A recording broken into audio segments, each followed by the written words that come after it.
Ukraine യുദ്ധം 2 വർഷം പിന്നിടുമ്പോൾ ഔദ്യോഗിക കണക്കുകൾ പ്രകാരം 10,582 സിവിലിയന്മാരാണ് കൊല്ലപ്പെട്ടത്. എന്നാൽ ഈ യുദ്ധം ഉക്രൈനിൽ വിതച്ച നാശത്തിൻ്റെ വ്യാപ്തി മനസ്സിലാക്കണമെങ്കിൽ ഉക്രൈൻ ഗ്രീക്ക് കത്തോലിക്ക സഭയുടെ തലവൻ മേജർ ആർച്ച് ബിഷപ്പ് സ്വേസ്ലാവ് ഷെവ്ചുക് നിരത്തുന്ന ചില കണക്കുകൾ കൂടെ കൂട്ടി വായിക്കണം. കഴിഞ്ഞ ഒരു വർഷം 1,20,000 ഡിവോഴ്സുകളാണ് ഉക്രൈനിൽ നടന്നത്. യുദ്ധത്തെ തുടർന്ന് സ്ത്രീകളും കുട്ടികളും യൂറോപ്പിലെ മറ്റ് രാജ്യങ്ങളിലേക്ക് പലായനം ചെയ്യുകയും പുരുഷന്മാർ യുദ്ധമുഖത്ത് തുടരുകയും ചെയ്യുന്ന സാഹചര്യം കുടുംബങ്ങളിൽ വലിയ ഒറ്റപ്പെടലാണ് സൃഷ്ടിച്ചിരിക്കുന്നത്. ഉക്രൈനിലെ 1/3 ജനങ്ങളും ഭവനങ്ങൾ വിട്ടുപേക്ഷിച്ച് അഭയാർത്ഥികളായി മാറിയിരിക്കുന്നു.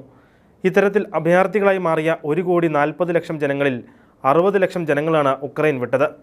ഇങ്ങനെ ഉക്രൈൻ വിട്ടതിൽ ഭൂരിഭാഗം പേരും സ്ത്രീകളും കുട്ടികളുമാണെന്നും ഭർത്താക്കന്മാർ കൂടെയില്ലാതെ മറ്റ് രാജ്യങ്ങളിൽ കഴിയുന്ന ഇവർ വലിയ അരക്ഷിതാവസ്ഥയിലൂടെയാണ് കടന്നു പോകുന്നതെന്നും ആർച്ച് ബിഷപ്പ് ഷെവ്ചുക് വ്യക്തമാക്കി.